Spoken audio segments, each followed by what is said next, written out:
Center, nice to see you. Bill, welcome back. I know you did not have a chance to hear that, but you just heard the clip about ISIS not being contained. This week you said you would carpet bomb ISIS into oblivion. You said, I don't know if sand can glow in the dark, but we're going to find out. You also said you will not put ground troops in Syria to fight ISIS. Well, actually, that's not what I said. Why not? What I said is we need to do whatever is necessary to defeat ISIS. And that's what I've said from the very beginning, that what we need to start with is a commander-in-chief that lays out the objective that we should utterly destroy ISIS. That's what's missing right now. President Obama refuses even to say the words radical Islamic terrorism, much less take on and defeat ISIS. And in terms of how we do so, once we have that objective, we need to listen to the judgment of our military leaders, of our generals and admirals, in terms of how you execute that plan. Now, I believe the first steps to that plan should be overwhelming air power.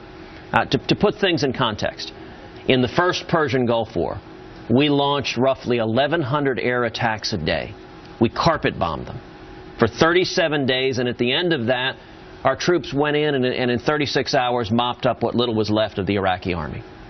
In contrast, the Obama administration right now, they're launching between 15 and 30 air attacks a day. It's pinprick foreign policy, it's photo op foreign policy, and it's ineffective. The second element of our strategy right now needs to be arming the Kurds. The Peshmerga, the fighting forces of the Kurds, they are on the ground, they are fighting, they are effective fighters, they are allies of ours. Right now, ISIS is using U.S. military equipment that they've seized in Iraq. And the Kurds' equipment is outmoded, and yet the Obama administration, for political reasons, it doesn't want to upset Baghdad, refuses to arm the Kurds. We should use the Kurds as our boots on the ground. Now, in addition to that, it may well require embedded special forces and other troops, particularly to direct the air power, but it should be driven by what is militarily necessary to accomplish the task. It seems like their strategy is changing. And for folks like you, it may not be fast enough. But for the record, you are disagreeing with my assessment that you will consider putting troops on the ground in Iraq and Syria. For the record, correct. I have said from the beginning that we should follow the judgment of the commanders. Over a year ago, at a hearing very much like this hearing you're playing right now, where you had then Secretary Hagel and then Chairman of the Joint Chiefs, General Dempsey, I asked at the time, I said, if the objective were to utterly destroy ISIS, not degrade them, not weaken them, but utterly destroy them in 90 days, what would be required militarily, in your expert judgment, to accomplish that task? General Dempsey responded, he said, I'm sorry, that's simply not possible. I said, okay, maybe that time frame is not a reasonable time frame. So you tell me, in your expert military judgment, if the object is to utterly destroy them, what's required to do so, and what is the right time frame? And the answer that General Dempsey gave, he said, there is no military solution to this problem. The only way to solve this is to change the underlying conditions on the ground, the poverty, so that young people are not susceptible to radicalism. And as I said shortly after that, that was utter nonsense. It was a political answer. The solution to ISIS is not expanded Medicaid in Iraq. You know, the State Department spokeswoman said the answer to ISIS was get them all jobs. No, that's not the answer. The answer is we need a commander-in-chief that lays out a military objective that if you take up arms and join ISIS, if you wage jihad against the United States of America, that you are signing your death warrant. Well, what Carter just said in that testimony, every recommendation he's taken to the president, he's taken him up on it. Okay, I've got a number of other topics to go through. This sort of dominates the news for this hour and a major topic.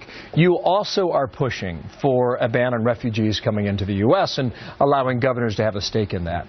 You disagree with Donald Trump when he said you should ban all Muslims coming into the United States. You disagree on his position, but you will not criticize him. Why not?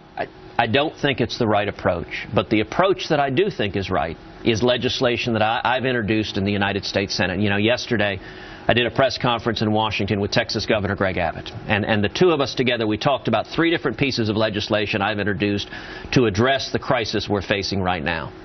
The first is legislation I've introduced that would put a 3-year moratorium on refugees coming from countries where ISIS or Al-Qaeda control a substantial amount of territory. And the reason is simple. That Obama's own FBI has told Congress they cannot vet these refugees to determine whether or not they're ISIS terrorists. The first obligation should be protecting the safety of American citizens, so this puts in place a 3-year moratorium. The second piece of legislation is legislation I introduced just yesterday that would allow governors to opt out of receiving refugees if the federal government is not doing a sufficient job of screening them to make sure they're not terrorists. Some 30 governors have joined Texas Governor Greg Abbott in saying they don't want... And mostly Republicans and some Democratic governors, too, as we discussed during the events in France. But back to the Trump question now. You may not address him specifically, but this is how he talked about you Monday night in South Carolina. The people that give these millions of dollars to these horrible, corrupt PACs, they're corrupt. They totally control Bush and Rubio, and I won't say Cruz because he's been very nice to me. Nah, but he's been nice. He's got to hit me first. Once he hits me, I promise you. I promise you. When does that change, Senator?